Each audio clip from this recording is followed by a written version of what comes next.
All right, hey guys, we should be live. While I wait for people to roll in, let me see if I can answer a petition real quick. I'll be hitting some petitions on and off to help the guys with a little bit of coverage, as some folks have some things going on. What's going on over here? Why can't I see? Oh, okay, I see what's going on. That's the chat box covering that other text box, my combat log. Okay. Hey, Thadbic. All right, let me claim this petition. I'll try to grab a couple of petitions while we're doing this stream, but I wanted to get a stream in. I wanted to get the stream in Thursday evening. Today is Saturday. And then Friday, I didn't think I was going to be able to get it. And then today, I'm hopping in just because my wife's out of town for tonight. I wanted to get in earlier, to be honest, but it was a long day, so I'm just now getting caught up. So, let me send this person a message. Ghastly, Sarinth, Pity, Ace Rimsky, what's going on, guys? Double Stuff, hey. What's up, Craft?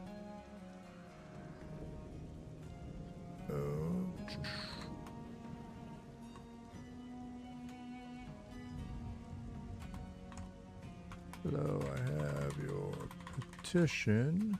Let me know if the audio levels are okay.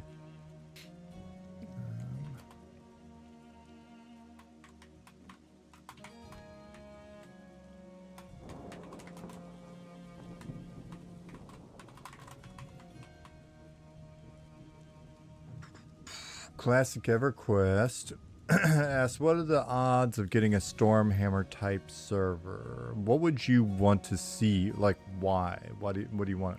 What do you want from it? Hey, Ruskin, Rorger, Gunnarvalf, Olgo Dev, what's up? Rainy Saturday of Dev. Where are you at again? That it's raining? I thought it was going to rain today. I was hoping it was going to rain today.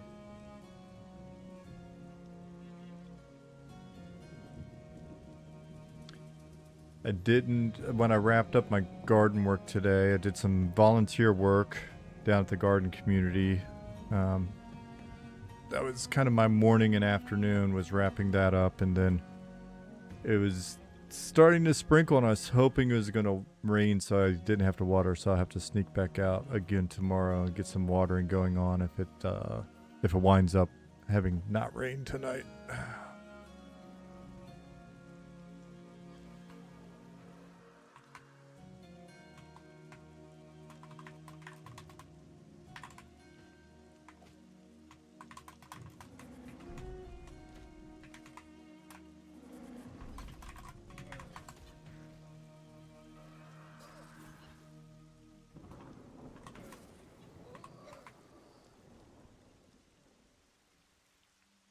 You're in Michigan. All right. Yeah, it's up north. Your climate's probably a lot like ours then. Evorer.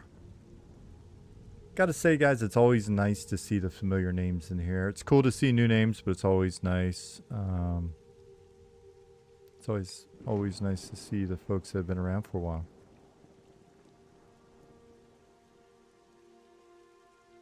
Hey, Wicca Sloth. Soulful. Logo says, we've been covered in smog from the Canadian wildfire, so hopefully the rain helps knock it down a bit. Yeah, we've got folks in Canada all the way. We've got people in Ohio. And everybody's talking about the smoke.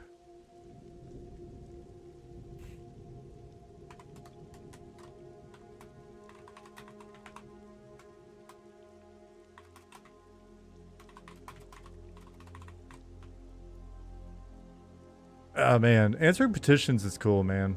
You know, a lot of comments have been made about, you know, is the model that we're using scalable, is it sustainable and stuff. And we talk a fair amount behind the scenes on that topic, just to make sure that we're, you know, doing the right thing, that we've got the right coverage. And yeah, Trent's been Trent's been pretty confident when we talk about it. And I gotta say, for the most part, you know, we can get some tougher petitions here and there, but for the most part, man, it's just helping people out. It's a lot of fun. And I think as we fix some of the like falling through the world bugs and things like that, our petition load's going to go down quite a bit, because that's the bulk of it. Just people running into the bugs that are what you would expect in a game that's in beta. Though, like we were joking about the other day, right? Like, what does beta mean for a game that's in development, that's a volunteer production, etc.? So maybe that's not the right term, beta, but in development. Let's just say that, in development.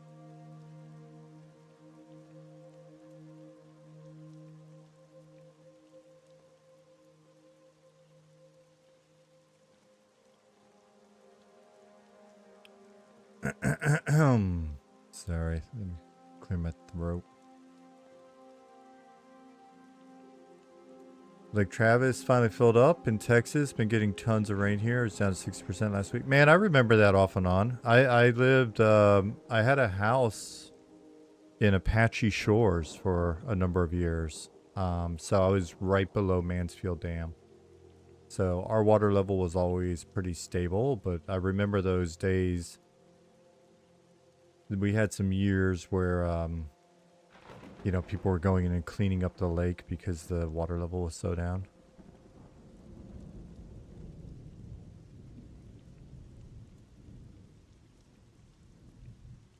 Olga Dev said, "Let me clear my throat." What was that? What song is that from? Let me clear my throat.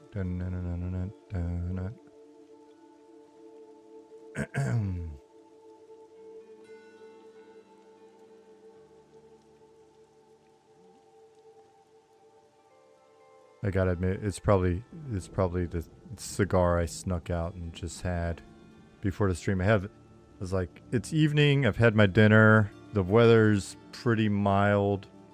Let me go sneak out on the balcony and have a little cigar and coffee. DJ Cool, had to look it up. I have to look up the song, man, because I've heard that a billion times, so I wonder which one it was. Hey, Chat Solo. Searcha. How was the wedding? The wedding was a lot of fun. That was last weekend. Went up to Hamburg to celebrate my wife's cousin's wedding. They're really close. They're like sisters. And man, it was a very cool time. Very, very pretty setup. Pretty chill. It was out on the river, and then just like a little ceremony. Then they had the restaurant right there on the river rented out, and people were, you know, we had some food. People were having their drinks. Jasmine and I naturally drank a fair amount of coffee. I got to sit out there, smoke my pipe, look at the river, relax. Everybody there is super cool. Bunch of Hamburg punk rock folks. Rockabilly. A lot of rockabilly folks in their scene as well. Psychobilly, rockabilly. So there's some nice outfits. We got some dancing in.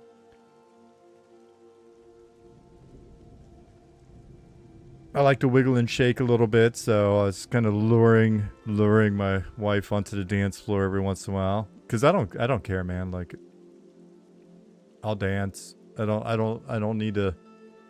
You know, you have to. I guess in the past maybe I was that way, but you know, you got to get your little confidence beers in or whatever to get out on the dance floor, and then you're all stiff-legged and stuff. And I was like, at my age, I don't need that shit anymore. I don't care. You know what? You don't like my dance and you think I look silly. Everybody looks silly out there. There's no pros.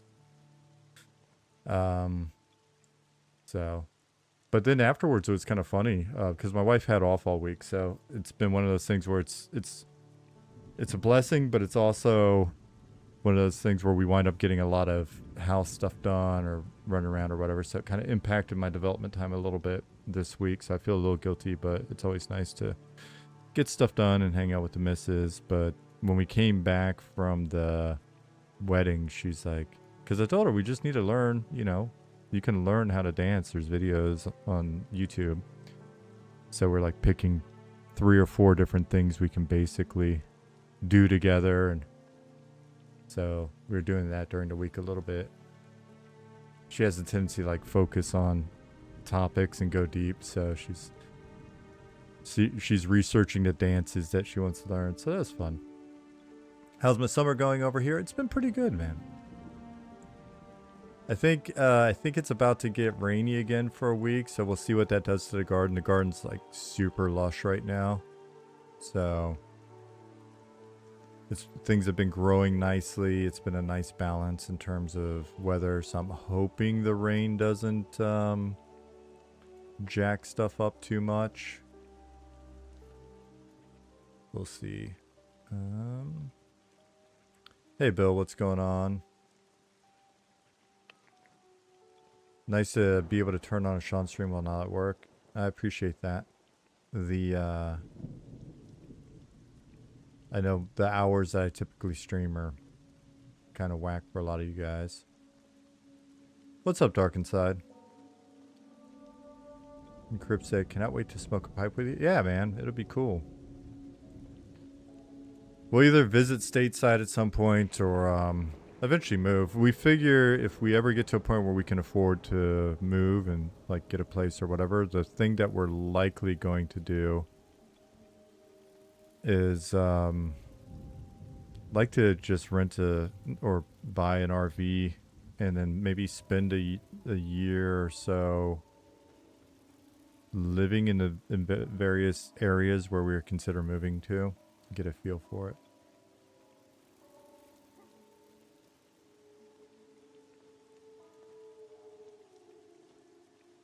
Hey, Biscuit.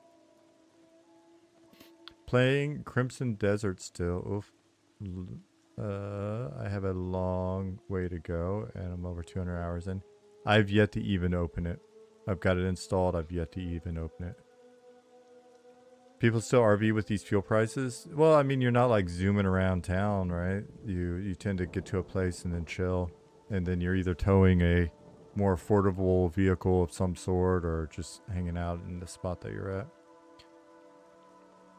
Ukater said, looking forward to the Slayheim interview tomorrow. Hey, yeah, man, I always feel awkward about interviews. Like I stream with you guys a ton, and that seems that never gets to me, really. But when I do interviews afterwards, I'm kind of like, hope I didn't say anything too stupid. Hopefully that wasn't too lame. So, but Slayheim's very kind. He's a great guy, and I appreciate the time that he spent doing it. So, I mentioned to him and Marcus, I was like, I don't know how many of these I'm actually gonna do. I don't know how many interviews I want to do. It just feels weird. It's like when we're here, it's us talking. I don't feel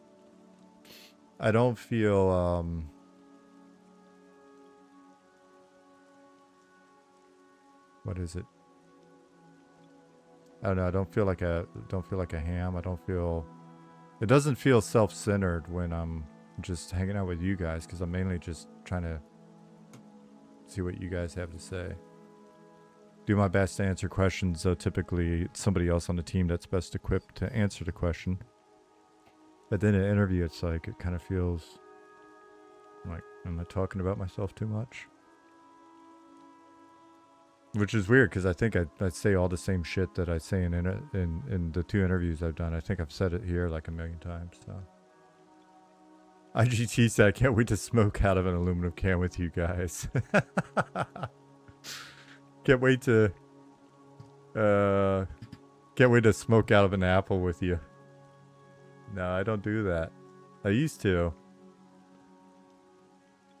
No drinking, no drugs, man. And not even for like, it's not, if you want to, have a blast. I don't. All the best for whatever gets you through the day. But like, It just, I don't know. I hit like a switch and it just kind of turned off on that front. But I do like my pipe. I've just discovered cigars, to be honest.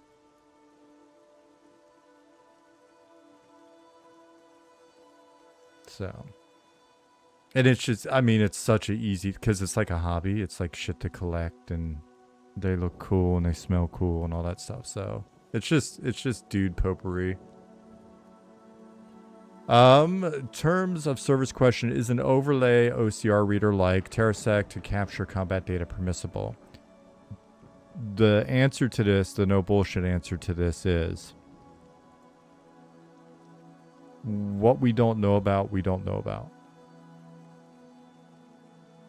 What we do know about, we then say you shouldn't be doing that, right? Because, and here's the main reason why, and yeah, again, there are different schools of thought on this, get it, but the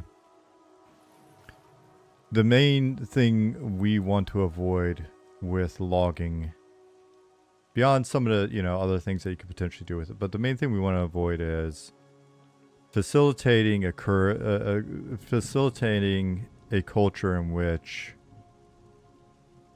people are pushing min-max as a common part of the normal gameplay experience, right? And so the second you're, you've got OCR reading into something and then you're sharing that with your group, right? Like we wind up seeing this stuff.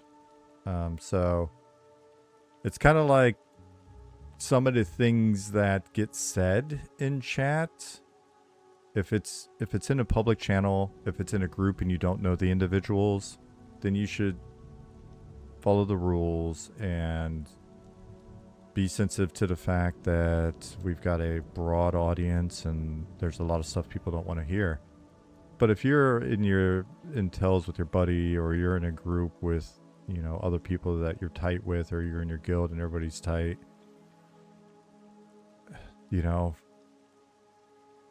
most of the time that's going to be your business. But you got to remember, if somebody in your guild or somebody in your group they get offended by certain things, or you're pushing like parses to them and blah blah blah, then you're in violation of TOS. Stuff like that makes me think gaming is ultra cooked in 2030. Dude, we don't even know what the world's going to look like in 20 or 30 years. We don't know what the world's going to look like in 5 years, right? So I'm not sweating that too much. I mean, we don't... It could be that everybody's gaming experience 10 years from now is going to be... and we had one of my former coworkers in here years ago talking about this fact. I don't know, 4 years ago, he was in here talking about stuff he was working on just on his own. He's like, soon games are just going to build themselves around you based on an understanding of your preferences and the things that you think are challenging and blah, blah, blah, right? Like, none of us, this may be one of the last games that gets made by humans. Who knows? You never know. So,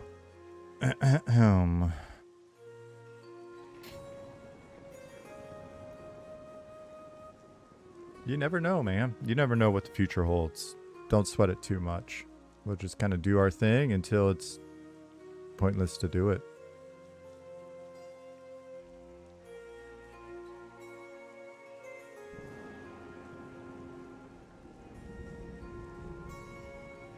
So we got Darkenside, and then we have a new arrival of Lord of Darkside. But that Darkside, is that spelled like the DC Comics Darkside, or am I mistaken? IGT said, we were the last generation that played outside is going to become we were the last generation to play man-made computer games. It's very feasible. Sure. It is. Yeah, Darkseid is a character in DC Comics. I was shocked because I always thought Marvel was cooler before I started working on the DC project. But then I had a comics guru, like just hand me a stack of books. Project manager on our team. He eventually was like the EP of Overwatch. And he was our comics guy, and he just like, hey, read all this. And I went home. It was early in the project, not a lot of pressure, a lot of spare time, and I just started plowing through DC Comics, and I was blown away.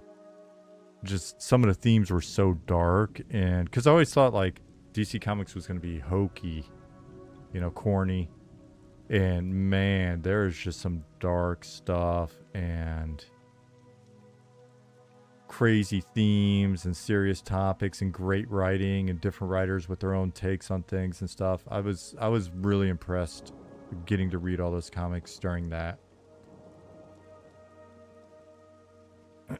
There's Swanee. Hey Swanee, I don't know what your day is looking like, but if any of the guys are available to kind of keep an eye on the petition queue, that'd be helpful, because I'm probably not going to grab much. I've been just grabbing a couple here and there.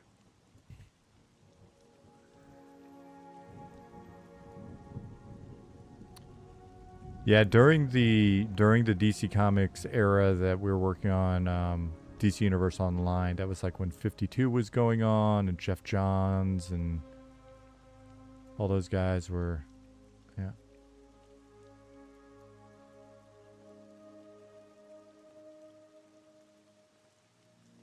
I forget the name of the story. There were a couple dark ones where I was like, I did not realize they were that gnarly sometimes. One was the one, it was a Justice League where they mind wiped.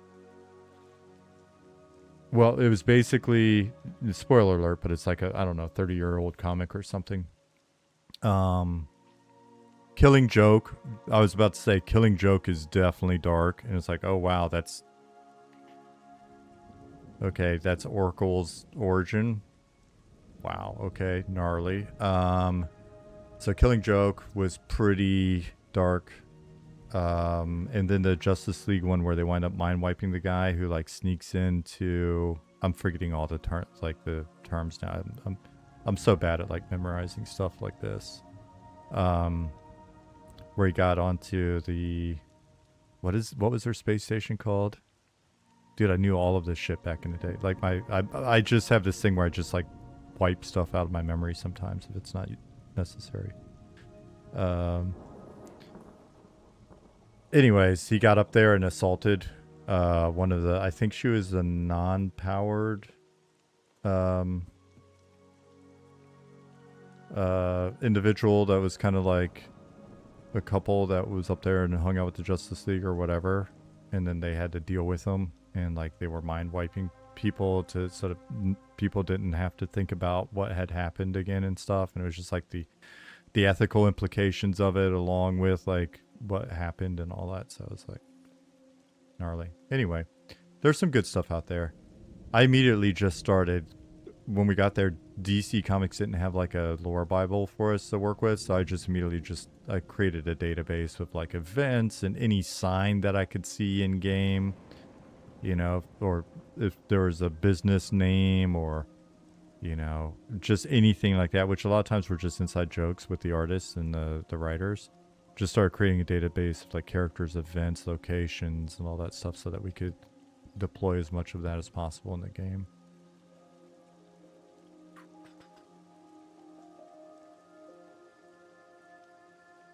Hey, what's going on, Penny?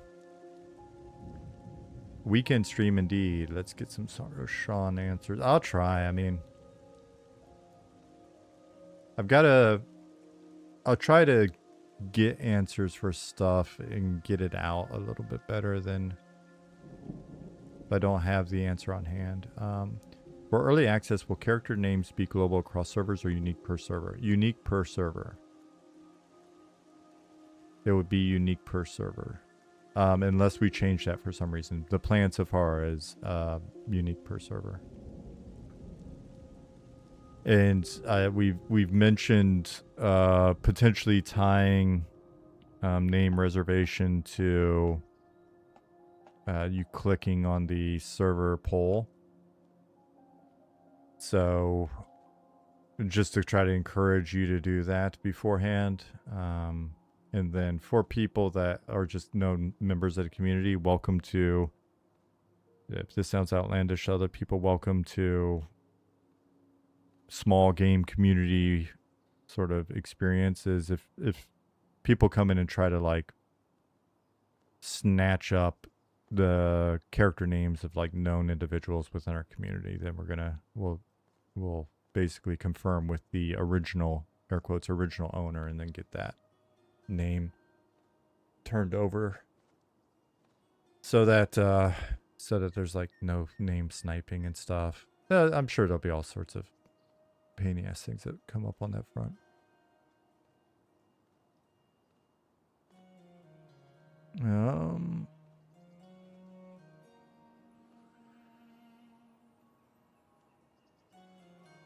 Onotoro says, hey folks, I'm glad to be able to catch an actual live stream for once. I'm having a great time in game so far, but had a couple of questions. I hope I can get answers. Of the trade skills in the game currently, are they in a good place by your assessment? Can we expect something similar to deep dives with trade skills at some point? I'll answer that before continuing. They are... I think they're in a... I mean, when you say good, what's the total scale? I think they're in a good place. There's a lot of stuff that we would like to do with them still. And there's likely to be some tuning and some changes and certain complexities added over time, or interactions added over time, and then other sort of interdependencies maybe smoothed out over time. Trade skills by 1.0 or something we want to have. We want the game to just really feel as much like a place as possible, and we want trade skills to be we want trade skills to feel like a very worthwhile investment, but also feel like a journey unto themselves. So, hey Zukin, what's going on, dude? Derelict. Right, so it's one of those areas where invariably over time we'll make changes and it'll piss people off, and it's not the same as like doing a class revamp while live, but it is, so we've got to be careful there. On the deep dive question, we've actually started a process of like a trade skill deep dive, similar to class deep dive setup behind the scenes. We just haven't been able to move it forward. You gotta realize we don't have a massive team, so we don't have a massive number of systems designers, and so being able to properly support Rift and really go through and dig into this stuff and dig into balance and dig into their progression and all of that is just not something we've had the capacity to do. And so similarly with the actual class deep dives, one of the things that's eating up a little bit of our speed on the various class deep dives, even though there are multiple deep dives going on in parallel right now, is as we're looking at certain things like, you know, why does melee DPS feel this way, or why does you know, something's off with tanking or AC or whatever, then what we've got is Jahar and Zilith and Ali and Ronaf especially are really digging into some of the formulas, and we'll find that, oh man, this isn't doing what we thought it was, or wow, this stat, you know, if this stat actually carries this amount of weight in this formula, then it does that scale properly? What does that do to these other stats or variables that are a factor in there? Do we need to change that if we want to make this feel more worthwhile? Do we have the correct headroom for, you know, these various variables, factors, whatever, in these formulas? How do they scale? Are they feeling okay at like 40 to 60, but they feel shitty at the low end? You know, so one of the things I've thought about with regards to streams, and it's something that I kind of feel bad about, but I don't think it's going to change, so I can't feel too bad about it. But there's a comment on one of the videos recently about like us not being as open as we used to be or something, and I think, okay, if you're saying just the number of hours that are being streamed, especially In the year or so, 8 months, whatever it was, prior to Nick leaving the team, yeah, I was streaming like twice a week. You know, Nick was getting in anywhere between like 6 and 30 hours of streams in a given week. And then we had, of course, all of the other streams that are continuing to this day, Goblin, Zukin, Seabrush, and all of that. We're definitely not doing as much, right? But we're really in that period right now where it's like, we want to push hard for EA, and we've got very little time left. And so that eats into some streams, but the other factor in that is I wish I was more articulate with the details of some of the systems work that's being done. And I guess if I sat down and when stuff has come up and I've like looked at it and said, hey, I really need to be able to answer this, I would sit there and talk through it with Zillith or Jahar or somebody, be like, all right, here are the questions I have that are probably going to come up, just so I know it better. But there's so much information going through. And I would say I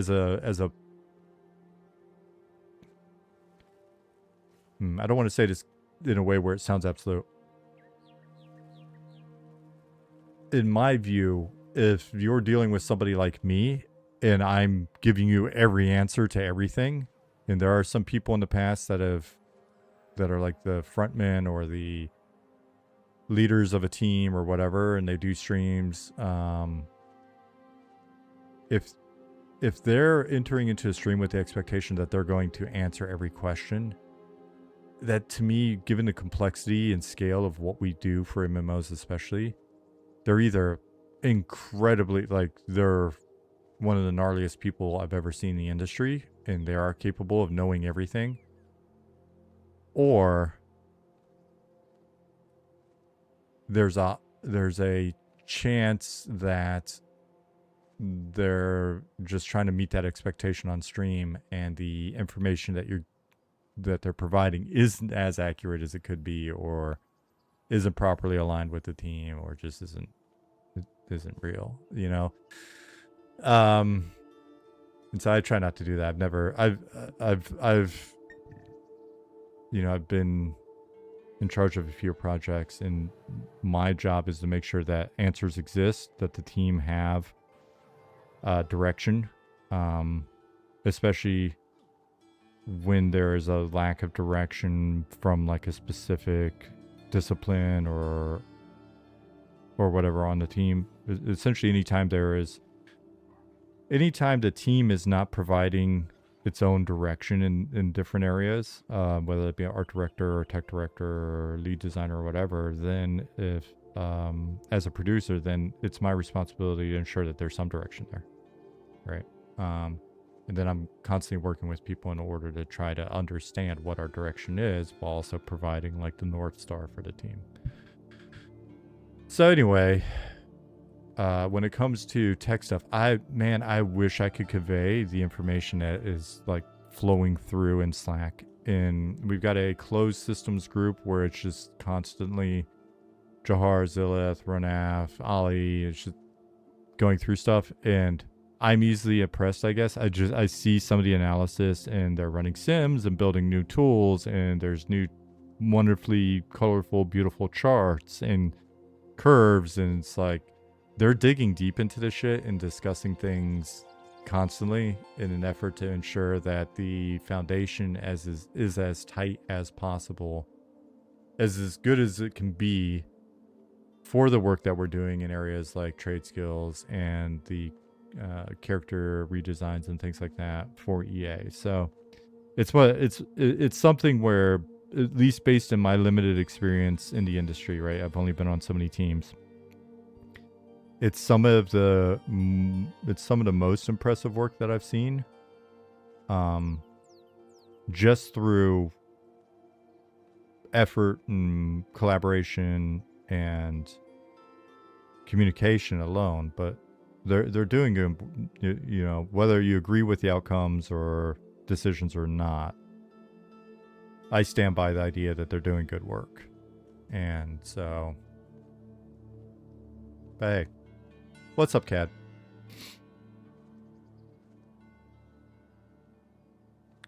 What's my favorite thing to work on right now in or around M&M? Really just trying to get all the zones ready for you guys to hop in as soon as possible for prior to EA, like trying to get to deep to you guys and seeing the work that's being done there. Digging into some of the world building and stuff. I mean, a true guilty pleasure if you're to say, hey, I can just like step out of time for a week or 2 weeks and have no other responsibilities and not need, not consider that that time could have been spent elsewhere. The thing I'd love to do is just sit down and do even more world building and player facing world building, like the notes and the books and some of the various dialogues and stuff that we want to get in before EA, which some of that we're kind of stacking up towards the end so that when you get in, you've got new stuff to discover. But are the deep zones still on schedule for a little beta testing prior to EA? They are. You may wind up getting in and we may just tell you that like Great Cavern Sea is very under construction, something like that. Oh, Cad, speaking of Cad and I, we were just like kicking around Fields of the Lost the other day, and that was so much fun. Just going through and discussing it and brainstorming and looking at what was there and extrapolating some of what was there out to the zone to give it more shape and that type of stuff. So any chance that you'll test excursions before EA? So excursions, you mean expeditions? I'm going to be honest with you. I don't think so. You will encounter the pieces that we will use once you get on them, but I don't think so at this point, if I'm going to be honest with you, just because we're getting tight on time. You'll be in Fallen Watch before EA. We're talking about that right now. So, and then Fallen Watch and your perception of it, and some of what's going on in there will help us get a better understanding of what expedition should feel like.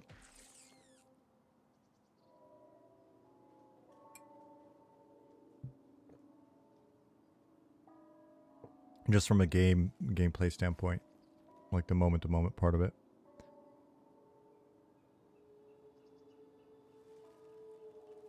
Gunnar Wolf said, Sean shows less rock movement VODs and I'm upset. When I glanced and saw movement, rock and movement, I thought you meant because I'm rocking back and forth. Did I not finish your question?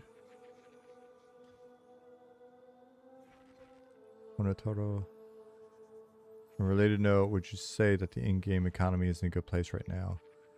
I would say that our understanding of the in-game economy is in a good place. Hey, what's up, Baloo? Between Swanee and Jahar, we've gotten more and more tooling online to kind of monitor. And then it's always good because we kind of we'll find something obvious. We're like, oh shit, we're not monitoring this inflow. And it's been great working with Swanee, because I'll just say, hey, we're not seeing outflow in our economy reports. We're not seeing outflow on quests. And it's like, oh yeah, okay, cool, added. Or hey, now actually we're not seeing inflow properly. Cool, here you go. It's just, so that's been really nice. Ali has been on vacation. He made it out of Bahrain right as the new attack started hitting. So he is safely on vacation, but that means he's been able to like sit down and get some, when they're not doing vacation stuff, like very focused programming time, and that's been cool. So I will greedily, when I'm chatting with him in the morning or whatever, I'll greedily be like, hey man, there's this thing that we've been, it'll be tiny things like, hey, can you add this tiny thing that has been on our list for a couple of years, but it's small, but it's just never been a priority. One of those things, wanted to play with it today. I'll probably not do it on stream. I'll do it tomorrow morning. It's dead simple, but hopefully it'll be something's noticeable for people that are not used to this kind of game. It's the ability to essentially when you're talking to an NPC and you're asking them things that they have no knowledge of, we need a generic response to let you know that they heard you. They just don't know what the hell you're talking about, right? And so that's a super tiny thing. And people listening to this be like, of all the shit you got to do, you're getting that done. But it was just like, hey man, can we get that in? And it was just a very quick thing for them to get in. But it's going to be helpful. And then what we did was we just go, I haven't used it yet. It just got put in. But essentially it's a default sort of like response field, which then we can link to the thing that we added not too long ago, which was the random text response. So we can give it some variety in there.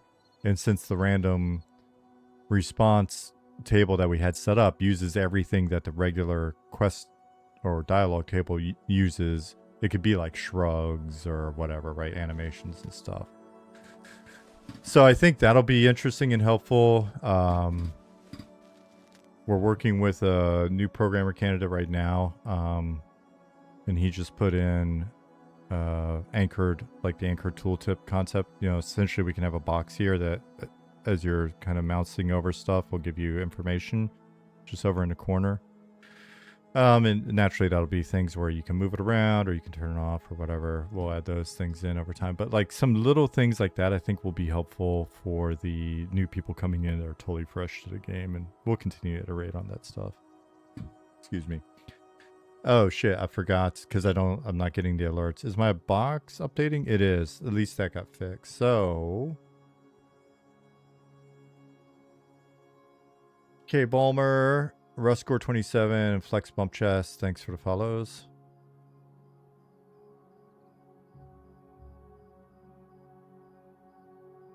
Let me scroll up because I think speaking of Ruscore, let me scroll up and look at your question. Lich might be a good title for a class if Eminem does title system later. Yeah, been thinking about titles. Titles are interesting. They could be linked to, I think, religious, like your devotion progression as well.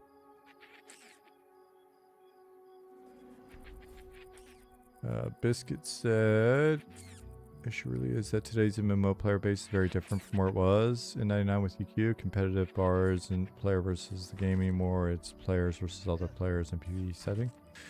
That's why things like logs and meters are used.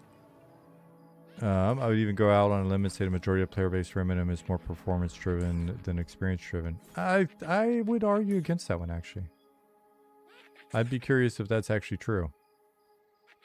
I mean, it's totally subjective, but we get a lot of feedback from people that are like, they just want to come in and chill. Naturally, there's going to always be a competitive layer, right? There's always going to be that quadrants on the Bartle scale, Bartle chart, but still.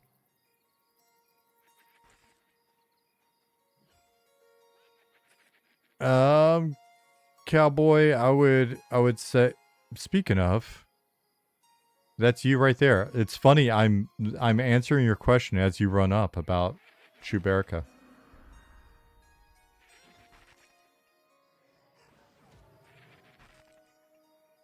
I would say keep him safe.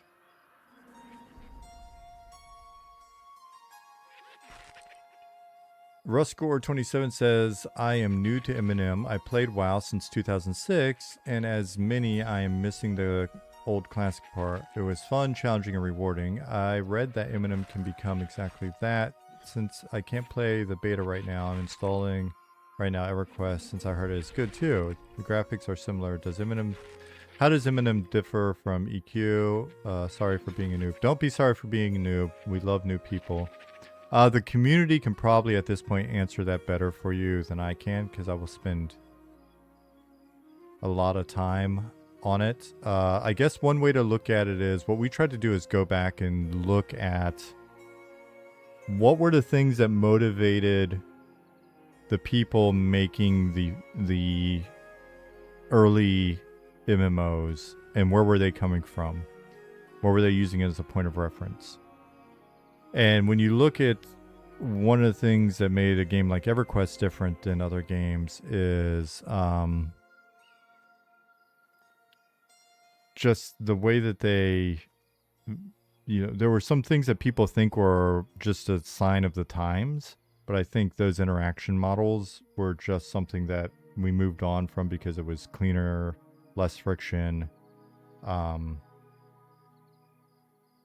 It just was a different take, and so that's why they moved on. We're not doing it just because like EverQuest did it, and we're not doing it just to be retro, but because we actually want to move some of these things forward. But if you look at grinding faction and the implication of just all of the various factions, and the fact that working through factions may unlock the ability for you to find new content, even if it's kind of one-off content or whatever, there's that, right? So you look at factions and the depth and progression with individual factions, and again, that's not unique to EverQuest. Or you look at the interaction model and kind of typing in and using keyword triggers to move conversation along instead of everything just kind of being provided for you and you picking the option or you clicking through or whatever.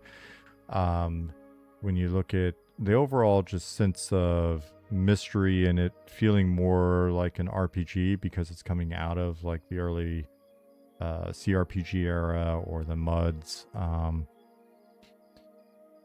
that's embracing that sense of possibility and embracing that sense of mystery that comes with, in some cases, just the archaic nature of the interaction models like the quest or chat system and things of that nature, not just putting everything in a pretty UI. It makes it seem a bit more, especially once you get used to or comfortable with, assuming you ever do, which is kind of how the user experience works. It's embracing this idea that you may not have found everything. Everything is not just presented for you because we're thinking, oh man, if we invested the time, i.e. money, into making this content, then everybody should experience it. We just want to make a world that feels really rich and deep, and it feels like it exists whether you're there or not. And there's always new stuff to find, and events may transpire with or without you. And so we're just trying to take all of those systems, and where we think that games like WoW really grab them and smoothed out and streamlined the experience and made it very approachable, very consumable. We want to just continue down the path of having them feel, what's the best way to say this? Having them feel like there may always be just something else there to learn or something else there to discover.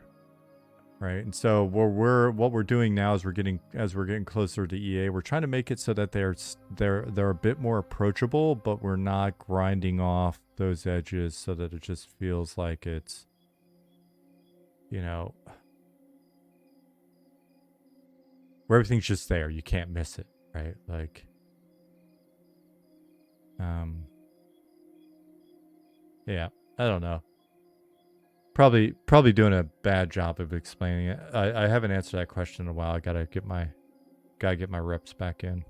I was always impressed when we were doing the early EverQuest interviews, the ones that I did with the guys I used to work with and stuff, how many people would come in and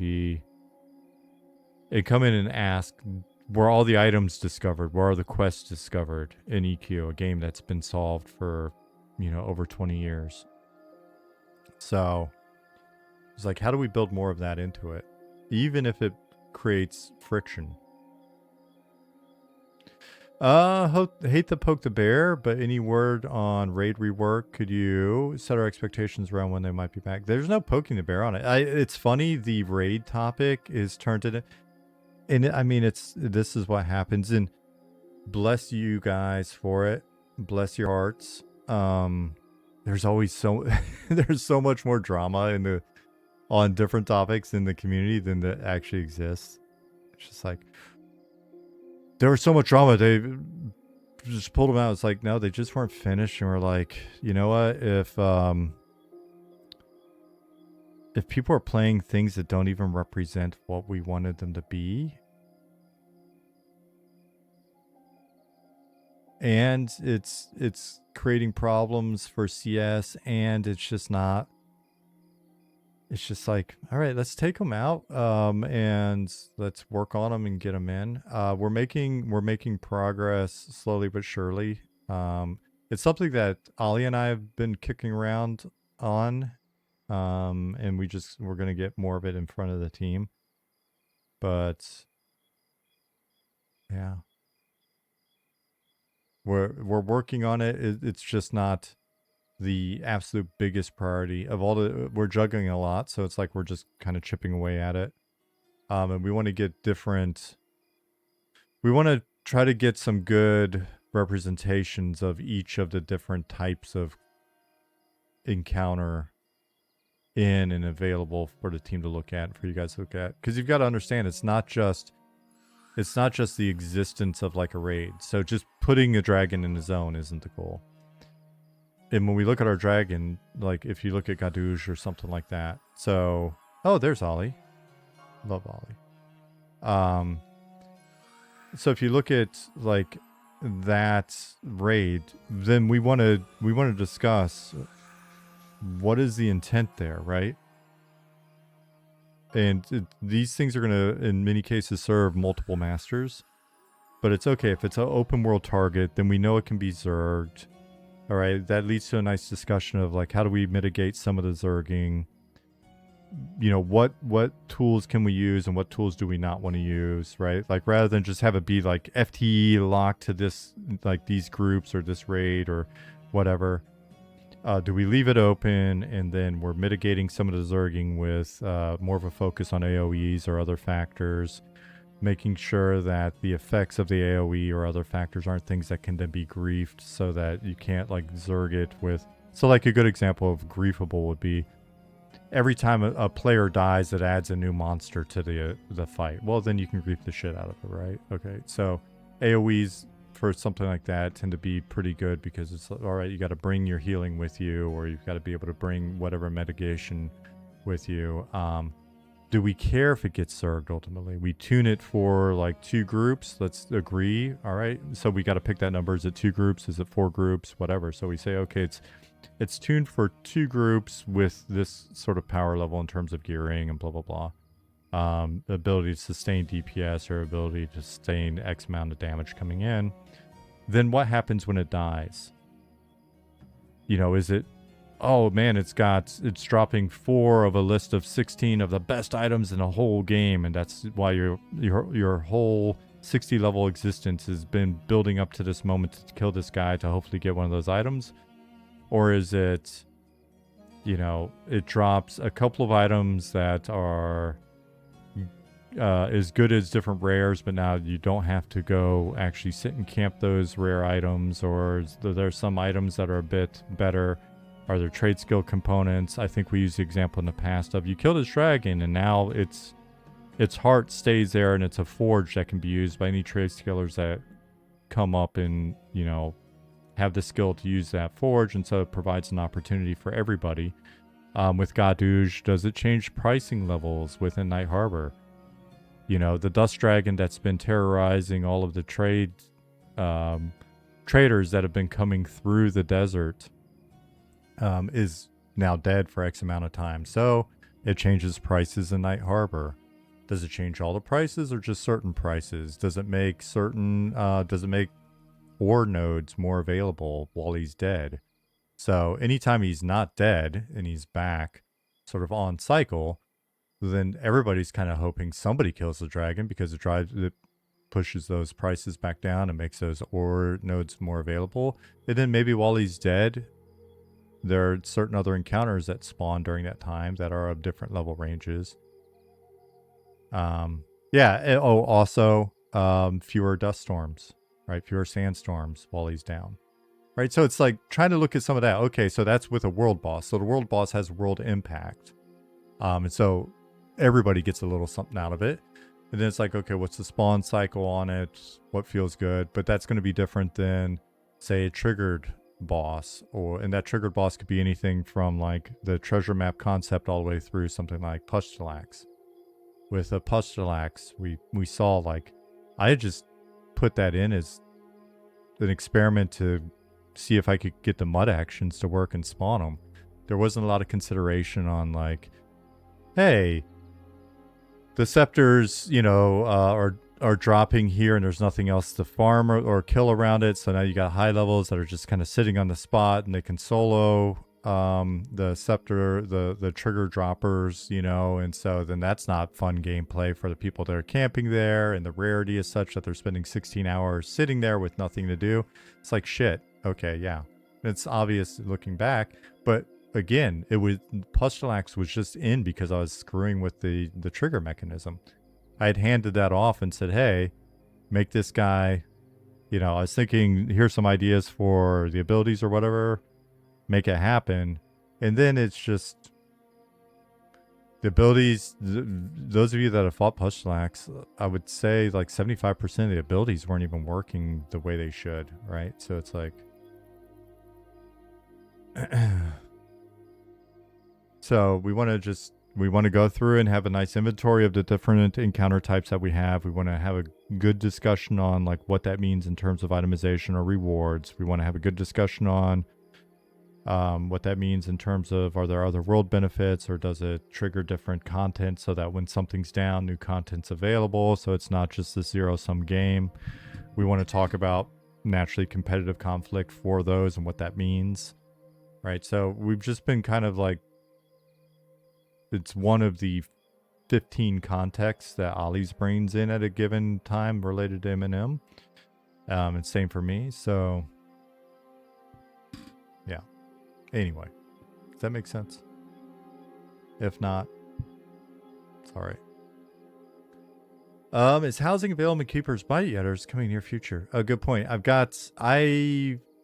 I need to get the rest of the housing volumes set up in Night Harbor. It's mostly the harbor that's left. Maybe some in the bins. Then we got to do Underdocks. Keeper's Bite needs to be set up still. But those are all kind of the same layout of house. So that should that should happen pretty quick. Maybe I'll get that done this week. It's been on my like things I'm doing this week for like 2 or 3 weeks now. So maybe I just need to get that shit done this week. Yeah. So anyways, going all the way back to the original question, Ruscore 27. I'm hoping folks like you that come in and have not played this kind of thing before, you get in and play. I'm hoping you wind up finding that it kind of scratches the itch that you've been having for classic WoW. We've had a lot of interest from classic WoW people. I've actually been over this last year, I've been very shocked. So, yeah.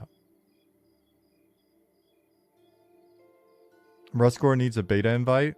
Oh yeah.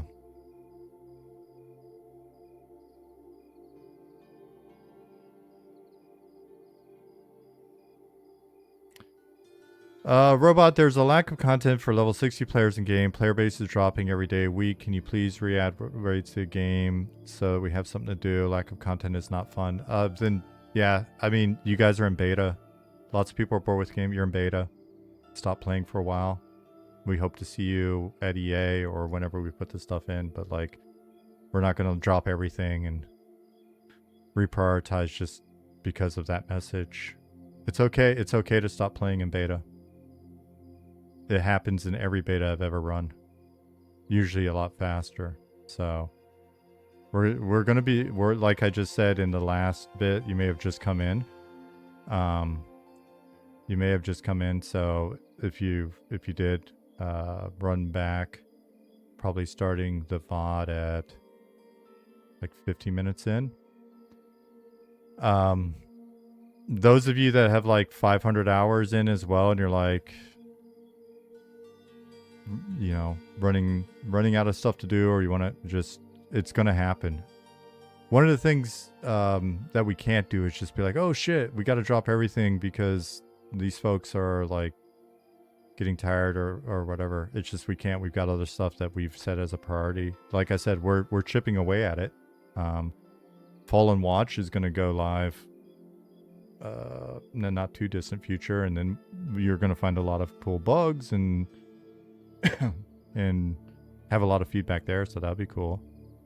But I mean, the reality is we're running a beta for a volunteer-based indie MMO, and we have people with like a significant number of people with 500 plus hours in. I mean, even the number of people we have with 250 plus hours in, it's just like, for us, we feel like we're in a better spot than we could have imagined 5 years ago.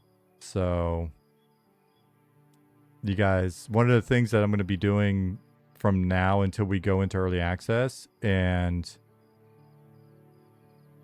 one of the things that's a big priority, I want to get with Swanee on. One of the things that's a big priority for me personally, before we get into EA, is like a big ass sign that pops up when you go to subscribe. That is a bulleted list of what to expect from early access for M&M, because as much as we are absolutely grateful and feel blessed to have the level of interest that we have in the game from folks, you guys got to realize, just because more people showed up than we thought were going to show up, and just because there are so many people that are so passionate about the game, it doesn't change the nature of what we set out to do here and who we are. This isn't a beta for some big release, right? This isn't okay, thanks, Swanee. Guys, you are, and we get into the technicality of terms on Reddit or here or there, especially with people that are coming in from the outside and they're like, hey man, I'm a customer, I don't need to have any other perspective, I give you money and you give me awesome AAA game. And it's like, well, you're in the wrong place.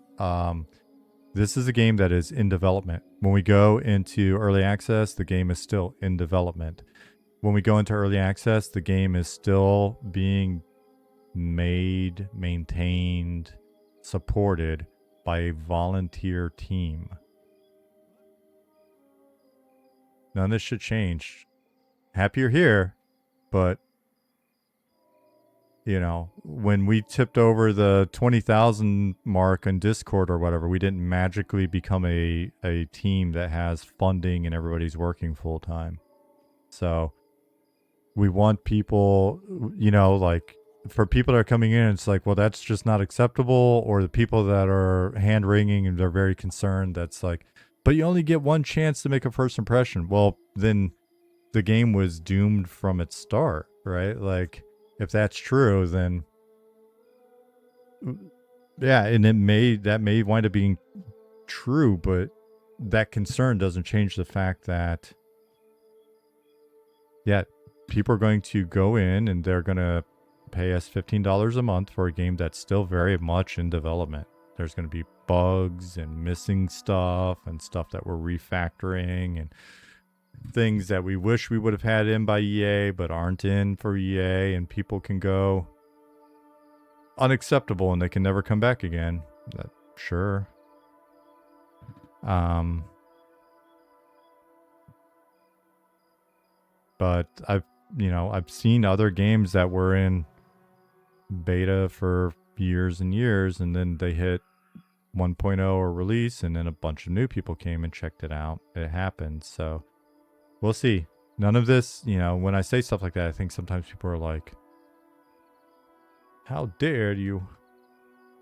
They grit it out, and it's just like, dude, I'm not being a smart ass. I'm not trying to be like cocky or rude or whatever. I'm just trying to set expectations. And for, you know, when we tell people like, hey, maybe you're better off coming back in 6 months or a year or 1.0, And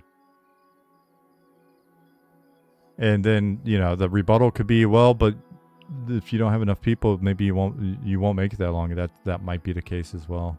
But that's just kind of the reality in which we work.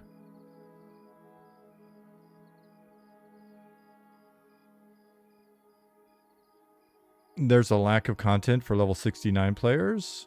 Can we do something about that? Well, I would just say once you're level 69, you should probably just relax, chill out, listen to music, enjoy the view, take a break, enjoy. Level 69 is that's a very social part of the game.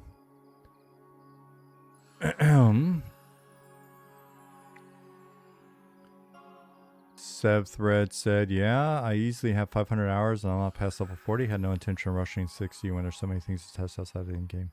You guys, you got to understand, if you stick with us long enough, there'll be more places to go, more things to do. It's a subset of a game. Rook arrived. Thank you for the follow. Does that make sense? Flex Bump Chest said, it's been fun just making new characters when you do the deep dives. Rogue is the chef's kiss. It's so interesting. You say that. It's so interesting. One of the things I love about what we do is, and I'm being honest, is like it's just reading some of the different comments. It's the game is too easy, and then I'll scroll down 2 more. The game is unnecessarily difficult. The game is, I'm just face rolling and no challenge. Other comment is, they're just listening to the sweatiest folks and they've made the game unplayable. Why isn't everyone fishing? Dude, fishing is going to have a big revamp. Oh my goodness. It was supposed to have happened already, but it didn't.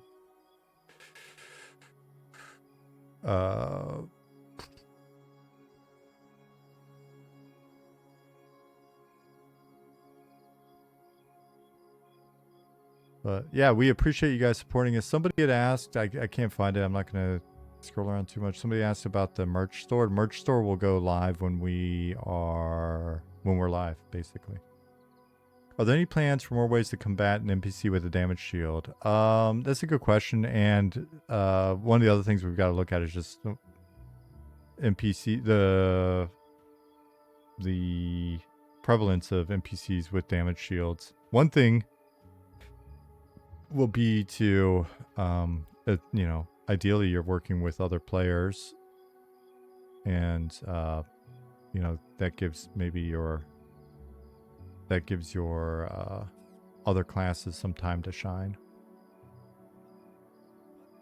Yeedy Davidus, rogues are beyond annoying in PvP. There was a discussion going on in Slack about some of the rogue PvP issues.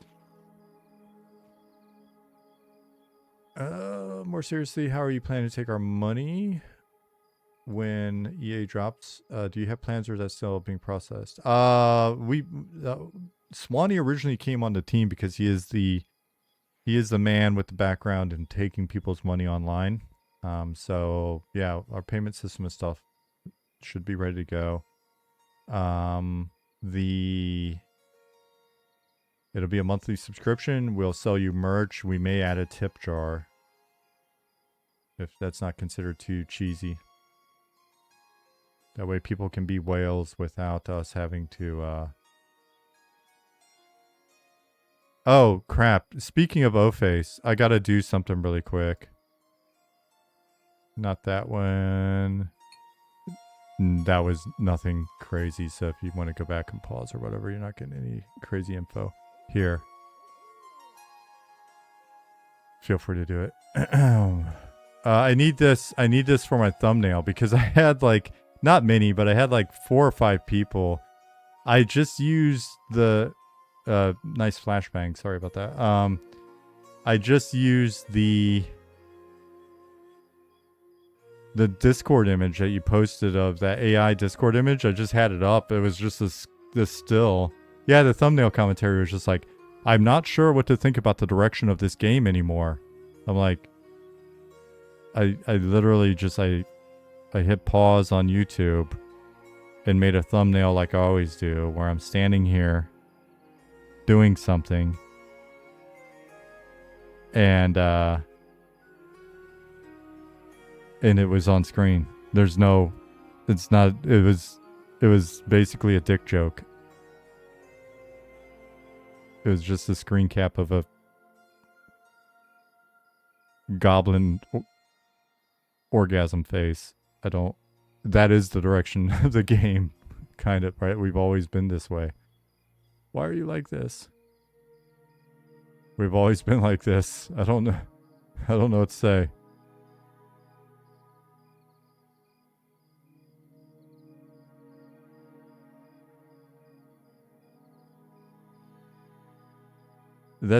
Will that be too bright, or?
Okay, I was posing for the thumbnail.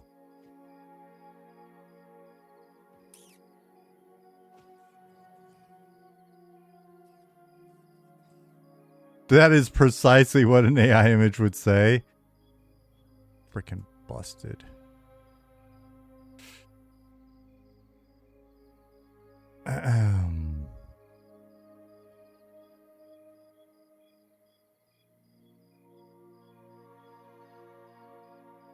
Can you please put this on the merch store? Well, we're going to have so much shit on the merch store that's just going to be this type of stuff, inside jokes from the stream or whatever, along with some really wonderful illustrations and other stuff. So the merch store is going to be fun.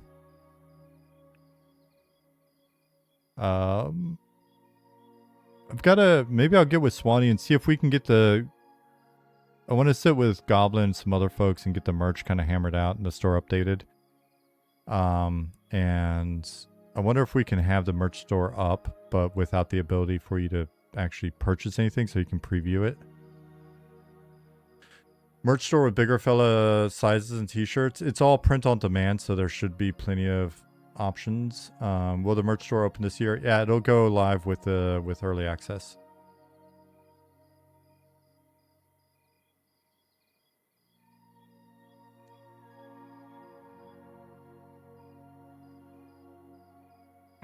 Because that's when we need to start taking you for all the money we can.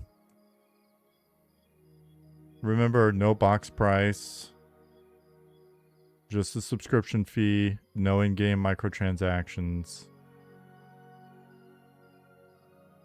So we're if anybody thinks cash grab, it's really not the ideal way to do it. A box of the game will be something that if you guys stick around long enough and we have enough cash, we'll get some boxes made up. And we'll... Yeah. You guys must be excited to finally start making money for your work. Yes. Yes, in that it can start to get some cash to the guys, which is much appreciated, much needed.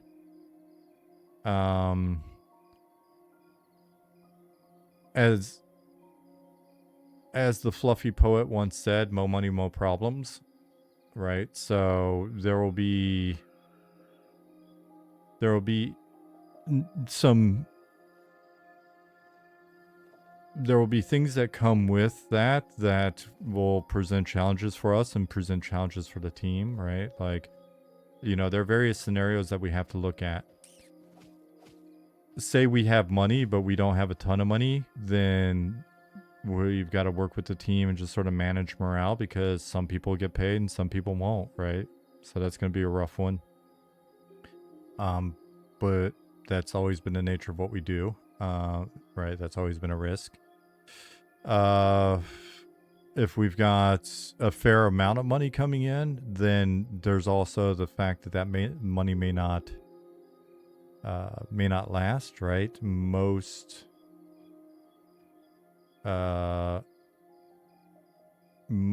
people, you know, that come in and check it. That's not the way to say it.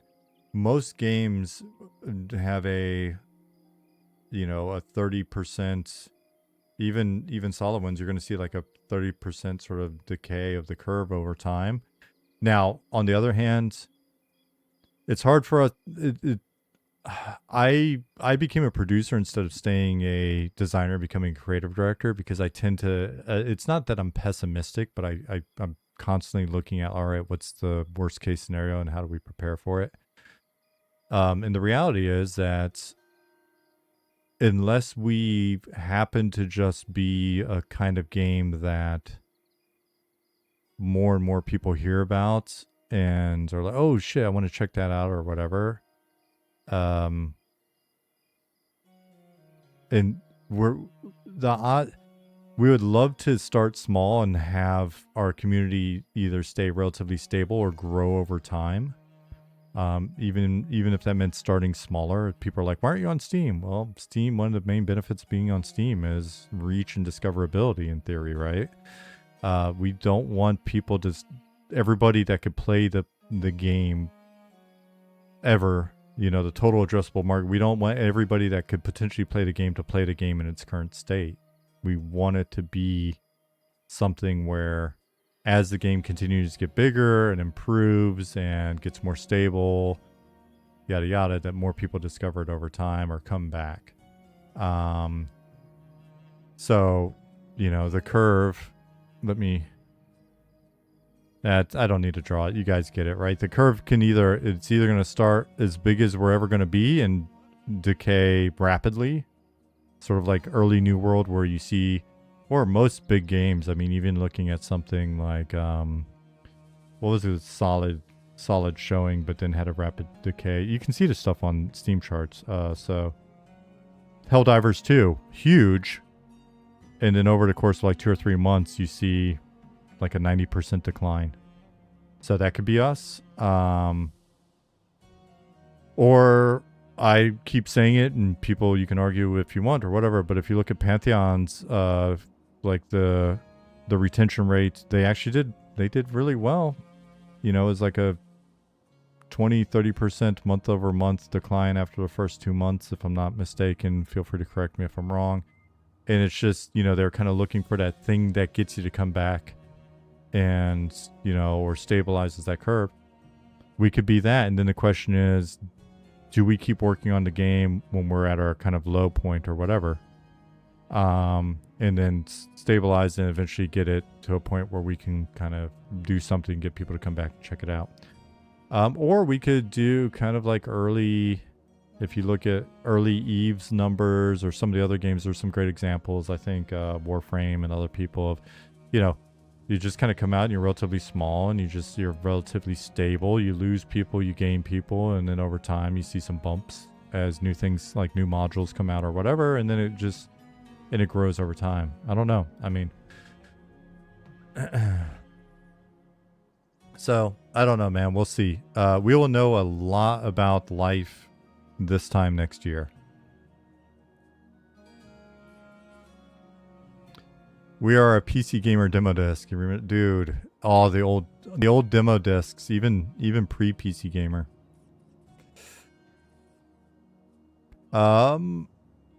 After you and Ollie take your 90% cut, we'll see what trickles down to the fellas in the trenches. I hope that's a joke. Ollie and I were just talking about this the other day. Somebody asked earlier, like, if I was the one that invested the most. Ollie's invested the most in the game. Ollie and I have funded it. Ollie is by far invested the most. And neither one of us are looking to, like, take money out of the game before the team gets their due, man. Like, I think tax-wise or legally, we have to take back the money that we've invested. Otherwise, it changes, like, the nature of that investment. That's something that our dear environment artist and lawyer, Balu, or Simon, and our wonderful accountant, Atomic Frog, we've talked to them about. So we'll be required to have the company pay us back the money that we loaned it. That money is, I think, when we go into early access, should be somewhere around like 180,000 or something like that. I have to look at the spreadsheet again. But we're only required to take back like a monthly stipend, so it'll be something like, I think it's something like 5,000 a month or something. So we'll see. It's like we don't have to take much, but we have to take, like, the company has to pay us back. And that's it in terms of what we've discussed taking from the company. We want to make sure that the team eats first.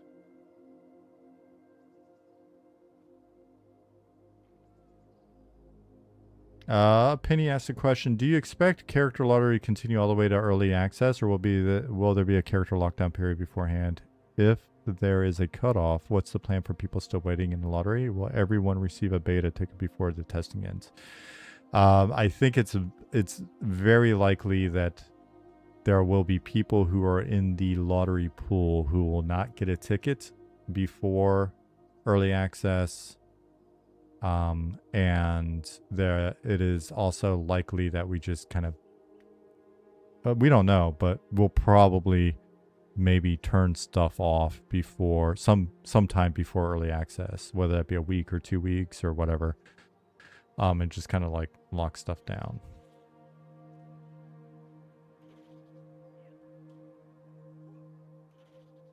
Hopefully that makes sense.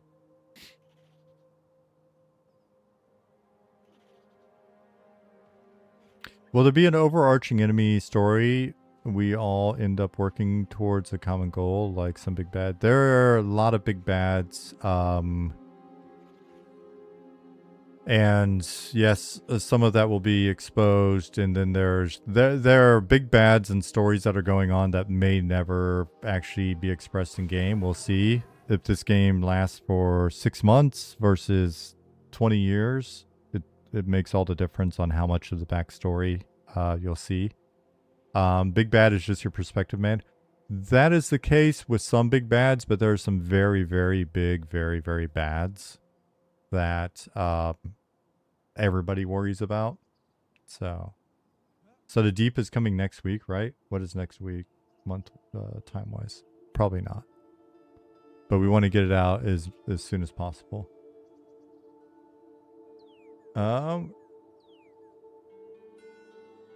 Where do you get your environment assets from in Skybox? Do you make them yourselves? We made everything ourselves except the water is it's a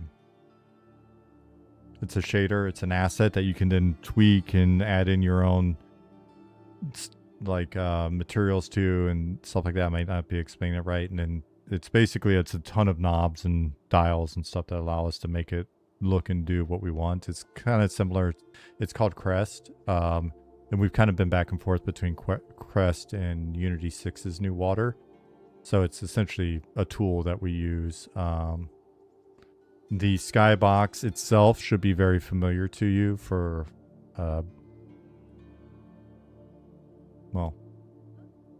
because you live on Earth, and but there's also a lore rationale for that as well.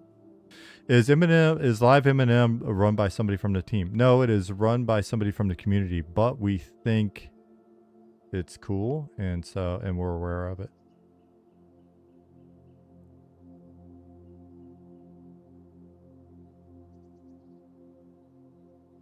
The fact that your water goes crazy when it's stormy is awesome. There's a lot of stuff that we want to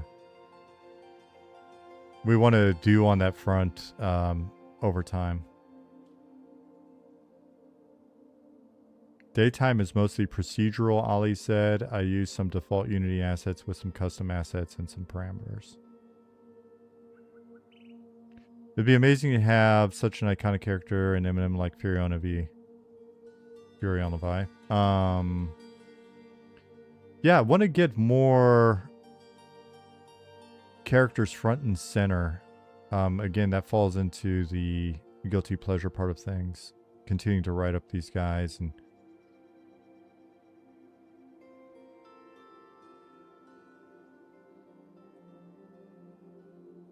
Dairy Time said, good games build word of mouth massively. Just look at current releases like Schedule 1 or Slate Aspire. Just make a game that you and others want to play. It'll work out. I mean, it'll work out or it won't work out, but that really is the only way for us to do it. We can't chase some trend or something. We're just going to make the game we want to make. And we really do enjoy playing it. Old Greg, thanks for the follow. Haven't heard that name in a while. Cultist Curry, thank you for the follow as well. Mumble said, I love how gathering and crafting felt in New World. What did you like about it? There's some things that we want to change on the gathering front, like those wood piles will at some point soon become little trees. And then when you whack them with your axe, wood chips will fly off and leaves will probably fall down.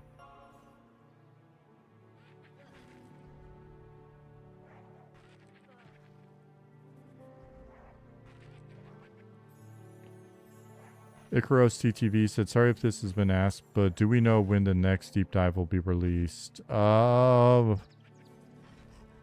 the end of the month, we'll have some more deep dives for you. If I'm not mistaken. I know they're being worked on.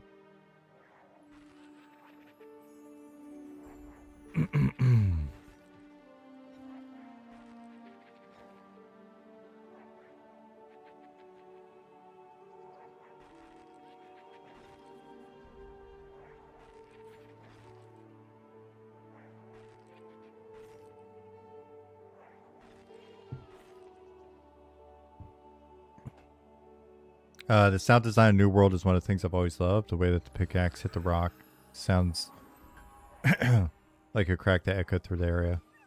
The audio guys, Rondo and Robert, are just, they're aggressive on continuing to try to make things even better. So anytime you got feedback in that area, those guys are on top of it.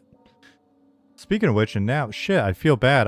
I was rambling through something else and I saw Robert popped in from his hotel room. He's on tour right now. I can't even scroll up that far. And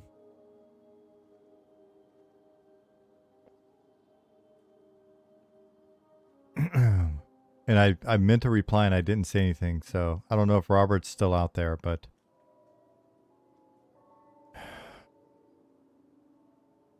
anyway, always nothing but good things to say about the audio. And then I scrolled up until the end of my scroll and saw a comment from Penny Mew, who said, are you aware of the current availability and distribution of in-game herbs in existing zones isn't particularly great? As a single person gathering one of these areas POIs in the lower pop PvP server, sometimes I find as few as 1 to 2 nodes per hour. Excuse me, for certain herbs like Flamestalk. Is this low rate of acquisition intended? I am not sure. Tag Rift on Discord and see if you can get an answer, and if not, then we'll try to find out for you.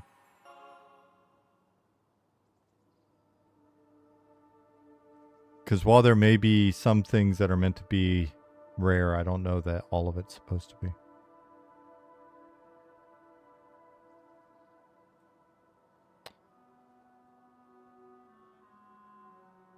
Classic EverQuest said, one of the things about Stormhammer type server would be good for the hardcore whales of the game to give more for not much in return. We'd love to find a way for you to do that without a special server. Like I said, maybe we'll just put a tip jar. Buy a lot of merch. We want to get GM events on all the servers. We don't want to, you know, a special server. We just want to make servers special.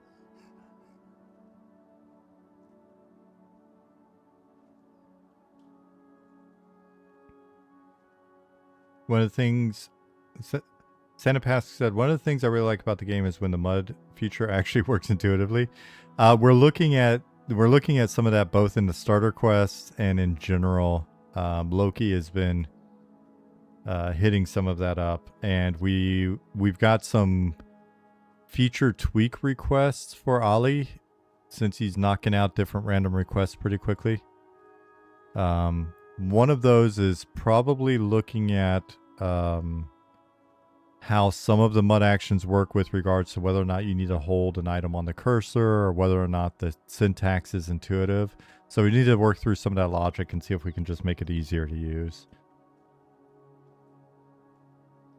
Do you guys feel like you'll complete all of the class reworks before EA? I'm assuming class reworks. I don't know. We'll see where we get. It's very possible that we don't get to all of the classes before EA, but if that's the case, then what you see in terms of, well, if that winds up being the case, what I'll try to do is get with the guys and see if we can like forewarn you and front load the degree of change in advance, so that you're able to make certain decisions as to whether or not to start a class. But the hope is that you're not going to see anything like ultra crazy and dramatic. So it's not like it'll be a 180 for you or whatever. The reason why I say I'm not sure on some of this stuff is I'm not sure and I don't want to bullshit you.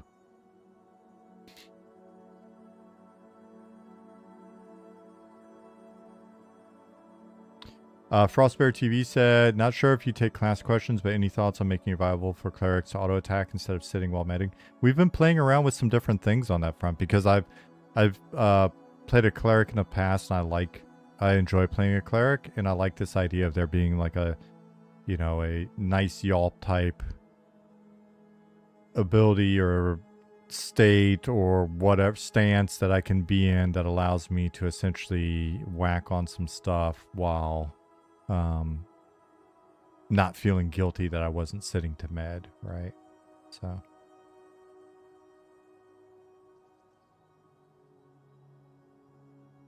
even some updated write-ups on unfinished classes would help if that time comes. I agree.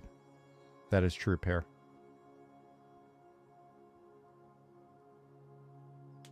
If a class isn't reworked by EA, wouldn't it be better to deactivate it? Something like that? Nah, I think I don't. I wouldn't want to go that route. I would rather just see how much of a roadmap and how much clarification we can provide in advance.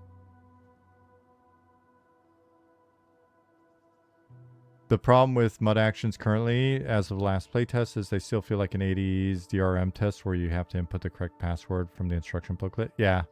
So that's what we're looking at, is how to get a better range there. You know, and some of that is honestly, it's just us doing a little bit more like, you know, putting a little more elbow grease in and adding in more possible triggers. It's just putting a little bit more work into it. Then over time, we want to see if we can get the system to be able to understand intent a bit better. We've discussed different takes on that in the past in terms of there being essentially pools of keywords that assist, but a lot of it winds up just, it winds up coming down to maybe changing how they work with regards to whether or not you have to be holding an item, whether or not you're saying just throw, you know, can it just be throw the hook versus hold the hook and then say throw at blah, blah, blah, right? Like, so there's just, I mean, that's very much the first implementation of it. And so we haven't gone back and kind of smoothed out some of the UX on that. So we're going to play with that. And then we're also, there's some shit that we'll put in as well, where it's like, where you, especially as like a starter, when you go into an area, in the starter quest, when you go into an area and you're meant to do this thing, we can push that information to you as well, where it's like, oh, this looks like the thing, this looks like the tower that Stumpy drew for you, right? So we'll work on smoothing some stuff out.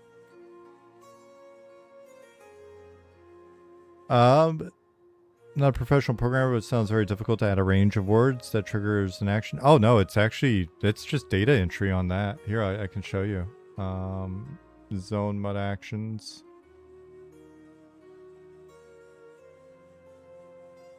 I don't want to spoil anything, so let me look and see.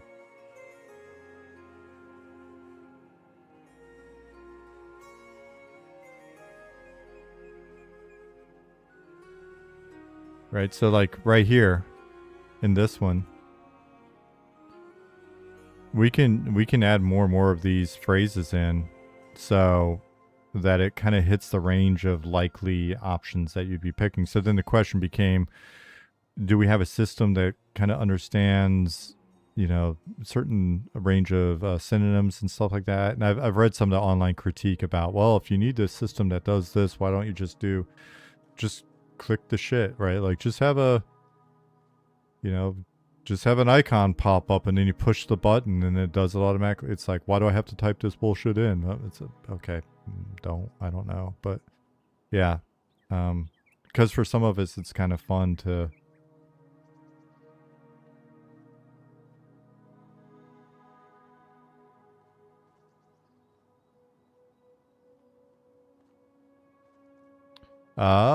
to be honest, I haven't really had many problems using mud. I just almost always know what to write. I mean, yeah, different people, I think, read the text and sort of get it better.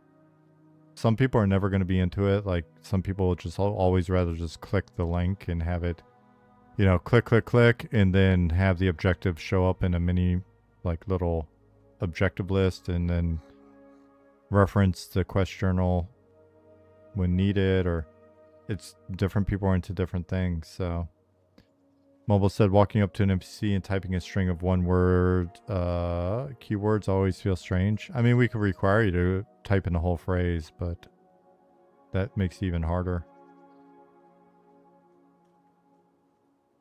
Thing is, you don't really have to do mud interaction much. Yeah, that's also true. Telios, Frostbear TV, thank you for the follows.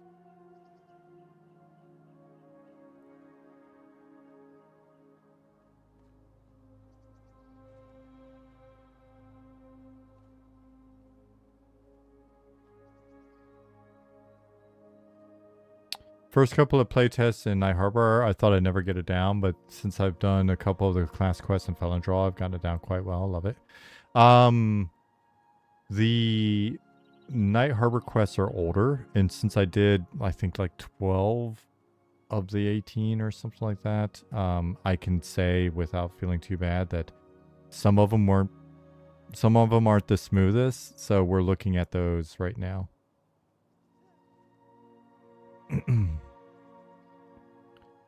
One of the frustrations I had during beta was when quests weren't fully implemented. There's no way to know the state of the quest. There's going to be part of that will probably always be the case, but early on in the stream, you may not have been here for it. I mentioned that Ollie just added a bit of functionality that will at least help you in the sense that if you're saying the wrong thing, the NPC will respond. Right, so it's like, come again, shrug at you and stuff like that. I haven't gotten those in yet, and it was weird. This is how work works for me. So I wake up this morning, and I'm like, my eyes are barely open. I'm stumbling to the bathroom. I'm taking a leak, and as I'm taking a leak, the thing that comes to mind is, because I was thinking about, oh man, if I get time today, I can't wait to like start messing with this feature that Ollie added to basically give you those default responses. And the first thing that came to mind was, oh shit, all of the responses are going to go into the quest journal. So we've got to basically, Ollie added a new field on the NPC that is called like bad tech. No, let me see. What is it called again? It is called, it's down here, scrolling. Bad prompt say is the field. So we can basically now link that field to the quest random. The quest random functionality that was just added is great. It's being used by Akiris a bunch in Fallen Watch because it allows us to trigger random events and all sorts of stuff. And anyways, now, and at least one bartender is using it, where if you tip him, he'll have random responses for you, just as a as like a as a prototype. But now we can have the, what was it called? Bad chat, bad. So scatterbrained. Scrolling. Bad prompt say. So if you use bad prompt say, then that should be able to trigger like just random responses. And since it's on each NPC, Zukin just said Gardamir says, "What are you, some kind of idiot or something?" We can actually do that. So Gardamir could be have his own like list of responses, and he could say that. So he'll be different. But I want to get in there and play with it tomorrow and have it be see like trigger some animations like shrug and blah blah blah. But it will be something that we have to make sure isn't spamming your quest journal, unless you're ultra pissed. Ultra pissed that I want my journal full of Gardamir parading me. Yeah.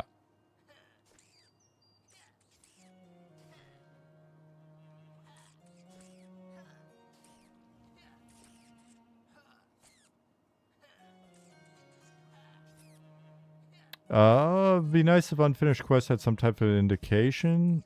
I think that's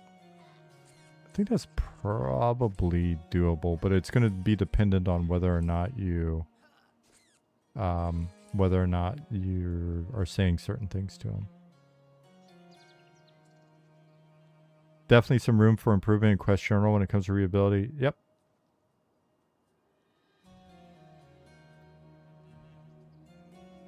Mini quests are also repeatable. That may change by EA.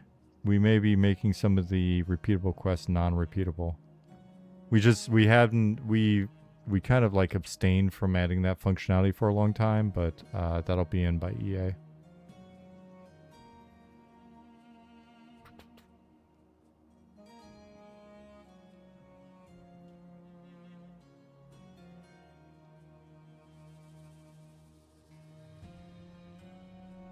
You have an AI camera in your work truck. You curse that many times a day. It feels like using /mode command IRL. What kind of work do you do?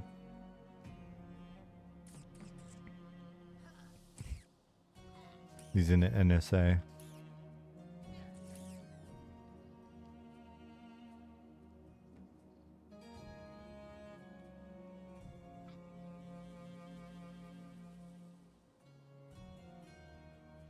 Underdog's ETA is, I mean, we were trying to hit by end of the month, but we'll see. Be checking with the team this week to see how things are going.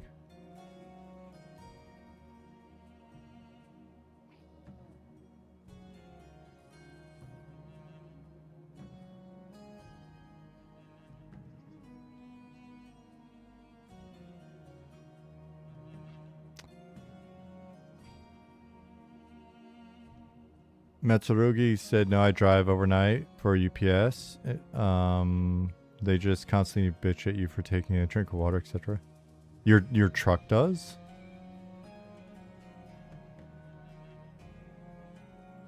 As before, I know it's not high priority, but card games, do you have ideas for what kind of game you would want to make? I personally do, for sure. But we're one of the things that's low on the priority list, but is part of a list that we've given a new programming candidate who is doing good so far, is getting parlor games in for the tavern games. So yeah, dice games, some simple card games to start with. It's funny. I was just talking about a board game / CCG game within M&M that I've been wanting to make forever, because the Rondo, who does audio with Robert, is also somebody that's into world building and was actually working on a chess-like mini game prior to joining the team, and was posting it in our community, if you remember. So the I think I've mentioned before, so it's not like I'm, spoiling anything or whatever. I've been wanting a chess-like game that is modified with cards and potentially pieces, that is collectible / creatable in game through like some different trade skills and just sort of collecting. So we were just talking about that the other day.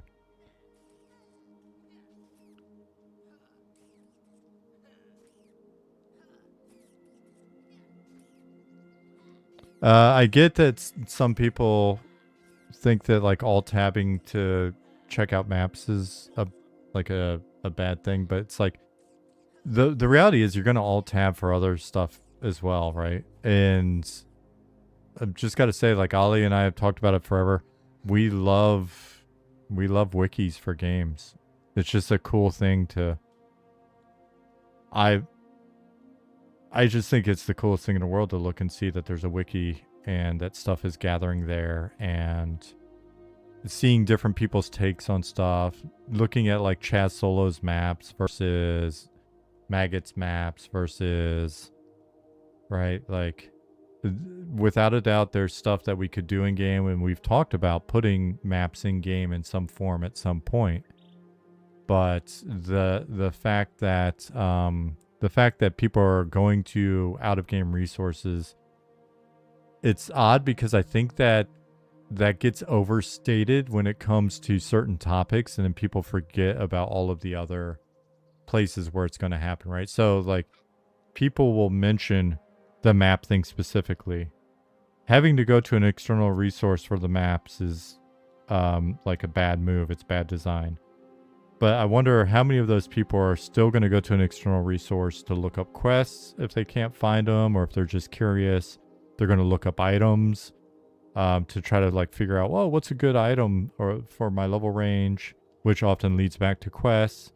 They're going to go, look up abilities. Oh, what does this ability do? As opposed to like going back to the merchant and like right clicking on the ability and then memorize it, right? There are things that you're going to go. One of the things that I always thought was really super cool and interesting and beautiful and unique at the time to like working on EverQuest, it was just the fact that there were so many external resources. And it was cool because we'd have fanfares and we'd actually hang out and drink beers and, hang out with Ala from Alakazam and Ilya. I think it was Ilya, who also worked at like Alakazam, or Greg from Caster's Realm. It was just cool that each website had its own kind of take, and had some things that it was good at versus others, and like reading people's comments about the quests, or, oh, I just discovered this shit, or, oh, what about this kit? I just found this new NPC. All of that stuff is like, man, I just think it's kind of cool. Even if there's rudimentary mapping game, how many people would look up cheater maps with all the name spawns and stuff? Yeah, you'd still go.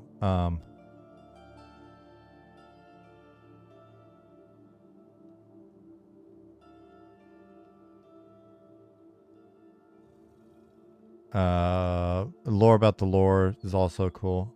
One of the things that it does happen, and I know folks don't believe me, but just the fact that it isn't in game does lead a lot more people to thinking about, like, and I know it's not 100% the case, but it shifts people into thinking about landmarks and learning the map and stuff like that. So.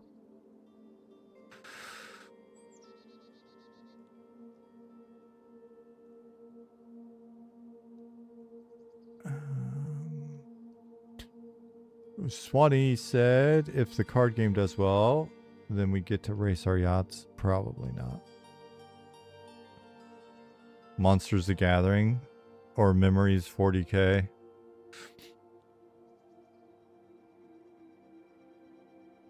Yeah, John, I remember the old Battle Chess game.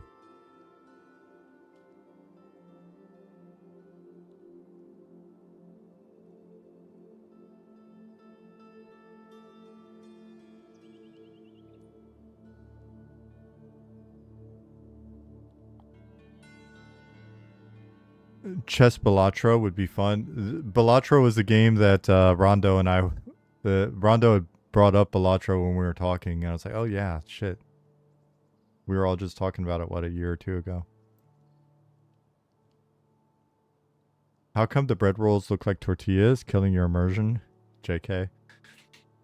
We've just, over time, we will add more and more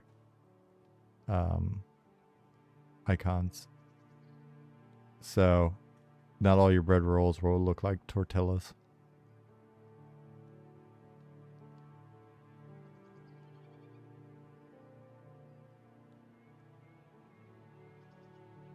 Again, you can have a map system where you still need to learn the landmarks and are not just give all the info without exploring. But I'll stop talking about it since it seems the topics of maps and games a real touchy one. It's not touchy at all. No, it's not touchy. It's not new, right? Like we've been having this conversation for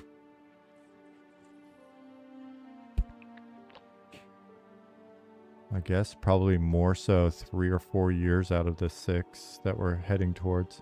It's not touchy. Like I said, we've talked about it would be fun to be able to have like certain maps that you can find in game and stuff, because wouldn't it be cool to have like a goblin style map, not goblin our team member, but like a random ass goblin drew a sketchy map that's kind of crudely drawn, and there's an X, and then the thing with maps that we can do, and so when we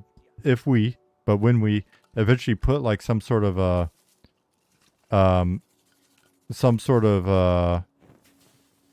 map in game, then it will be an item. And so then we can check to see if you have that item in your possession. So like that whole treasure map idea is like, well, then you are actually holding a thing that acts as a trigger or acts as a key for the ability for us to trigger some sort of a thing there, right? So it's not that we're against it, and if we put them in at some point, people will be like, oh, they finally caved to the map pressure, and it's like, no, we just a spoiler, we've actually worked with some people. I don't know. I don't want to dox anybody, I guess. We've worked with some people who have done good maps for our game to see if we could hit some different map styles for what we would want an in-game map to look like. So we've gone as far as prototyping what an in-game map would look like to see whether or not we felt like it would work. But then we've got to produce all of those maps. We have to produce the different versions of the maps. We have to get things in the way we, right? Like, so it's just, it hasn't been a high priority for us. So later on, if we put maps in the game, then people will be, you know, blasting us for finally caving. But please timestamp 1 hour 54 minutes in yet another stream where I've mentioned like it's never not been on the table. We've never been like no mapping game ever. Like we just haven't. It's just that when it comes up in Discord again and again, there's only so many times we can say it and say until we have the system set up that we want to have in, we're fine with having nothing. Yeah, it won't have GPS. Right. It's just, it is a thing that pops up and it's like, you have an item and it pops up and then it can be a really nicely drawn map. It can be a crudely drawn map. Cartography is something that is a skill, and we've talked about maybe it's linked to that. So we've got like just a massive list of stuff to do to make an MMO. And there's certain things that we don't want to do if we can't do it right. Same thing with chat bubbles. Chat bubbles have come up over the years, especially as we got more and more WoW players who have come in, and we've prototyped chat bubbles. It was a secret project at one point. Just went with, I didn't even tell the team. I was like, hey, Goblin, let's prototype some chat bubbles and see if we can make something that looks cool. And then use that as a conversation to be like, well, how should they actually function? And how do we make them not look crappy?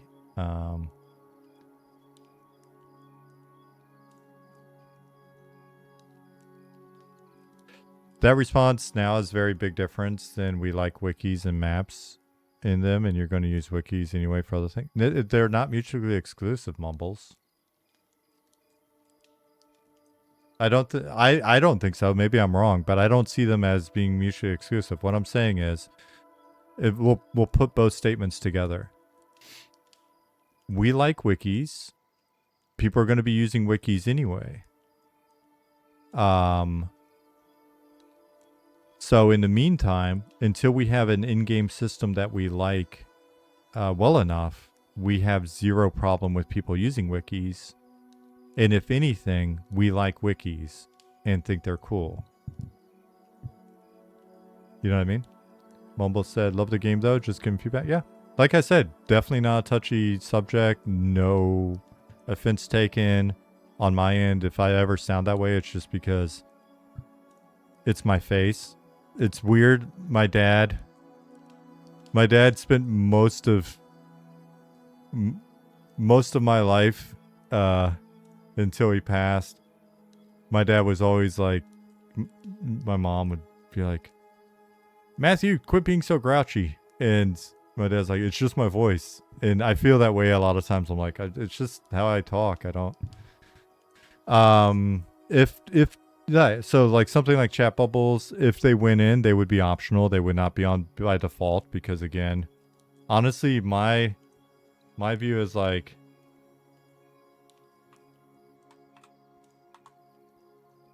the more this center space doesn't have shit on it, better. Old Draenor said, name gave it away. Chat bubbles would be insane. WoW player. Yeah, and, you know, a number of people on the team are very pro chat bubbles, and that's... So, there's certain things that, you know, we've talked about, and I've said, oh, man, I don't like them, or, man, I never want, you know, that, or whatever, but I'm just talking, and then we kind of prototype shit and see, can we do it in a way that looks good?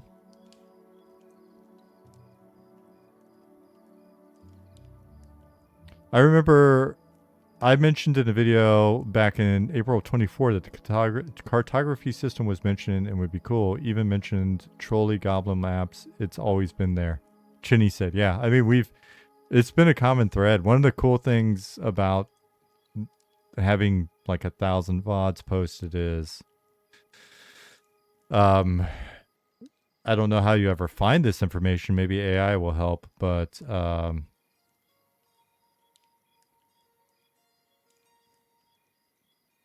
it's there.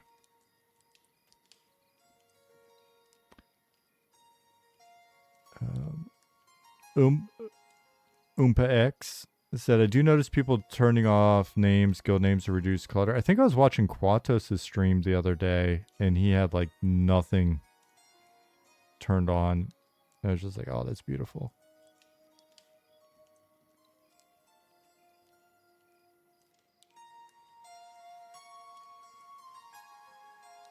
Yeah, no, I know, Mumbles. Mumbles said, as a new community member, it's tough to know the lore on all the combos about systems. Yeah, no, I get it. And hopefully, you know, I get that the community that's been around for a long time, stuff will pop up and they may be a little aggressive in their responses, but people do mean well.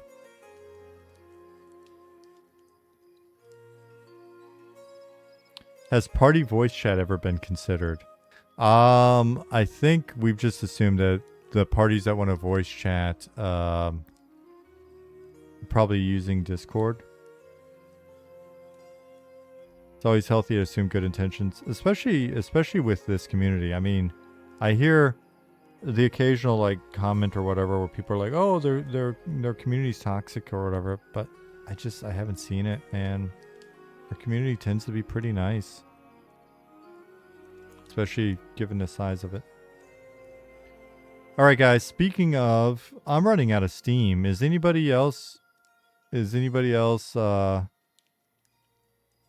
a team streaming? I'm running out of steam. It is 11:25 here. I got up.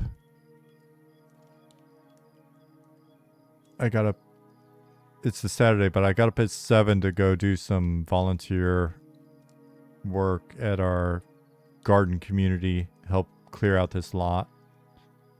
So I kicked off my day early.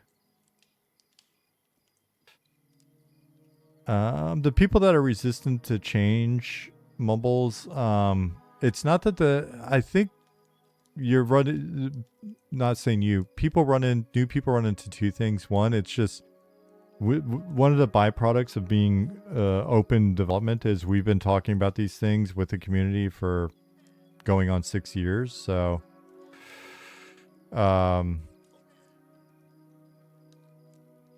so sometimes they're referencing that. But you know what I mean? So they're kind of like, no, these guys have said, psh. Zukin said he can fire it up. Right on.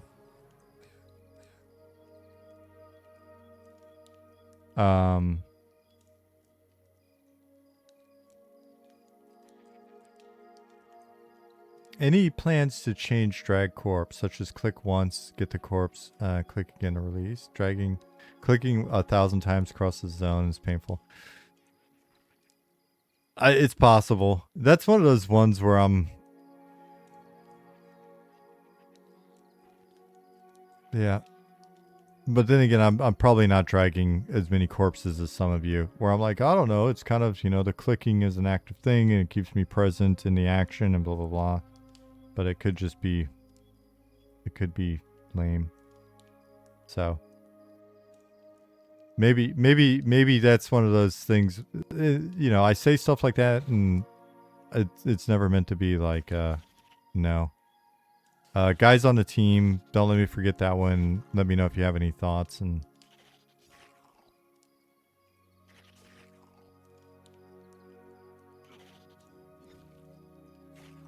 it looks like people are interested in corpse drag.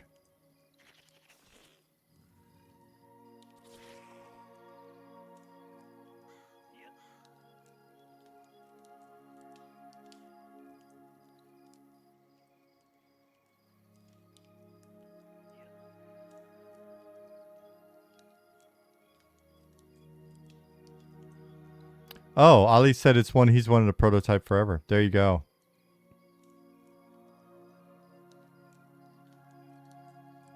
When he has time, TM. But that's one of those little things, Ollie's. Oh, what was the thing I was just meaning to bug you about? Is another air quotes little thing. Oh, no, it's not a little thing. Shit.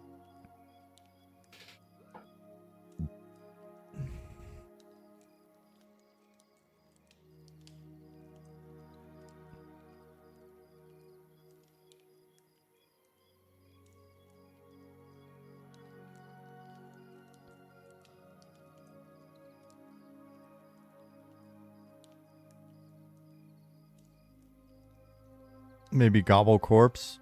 Frostbear, now you're taking necromancy too far. Gulu Gulu says, I think Corpse Drag should be a leash type thing. Also think it should be race strength related. Interesting. Not super little. Every Corpse Drag is a database, right? Yeah, and it's interesting tethering that to the players probably got some interesting implications. What could possibly go wrong?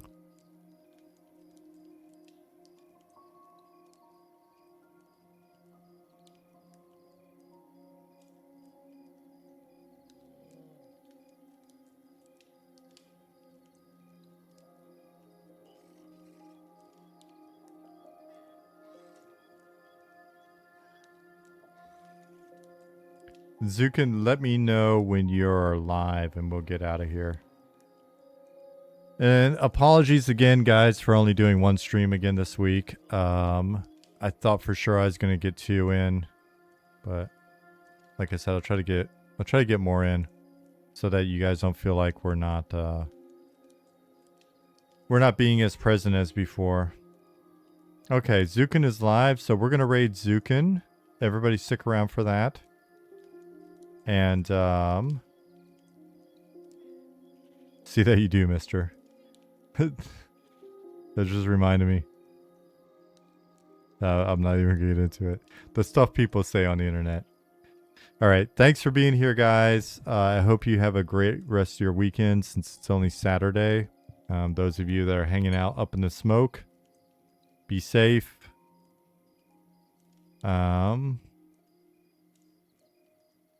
See ya, Ollie. See ya, Cowboy. Matsurugi. Strong Dad. Gunnervolv. Wicca. Borrare. Robert! Robert!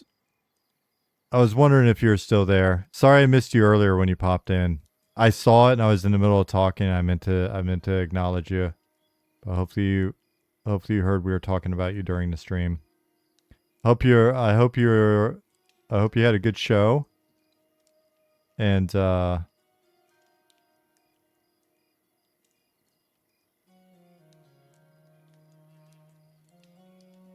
yeah.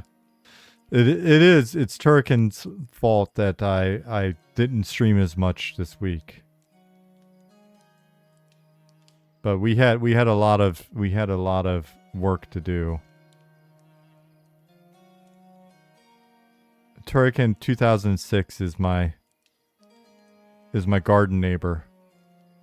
So we're getting shit done in the gardens. Oh. And there's Jasmine. How do I actually pronounce that? Angwa? Angwa. 1509. All right, guys. Let's raid Zukin now. I'm going to push the button.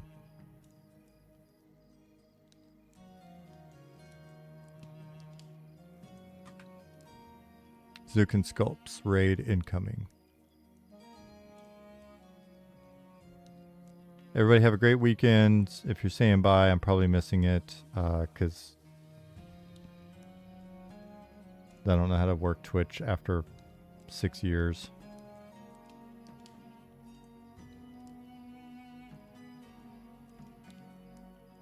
All right, we're good. Cool. Yeah, if you came in late, watch the VOD. Critical info. All right, guys, have a great rest of your weekend. See you next week. Thanks for being here. Give Zukin a ton of support. Bye.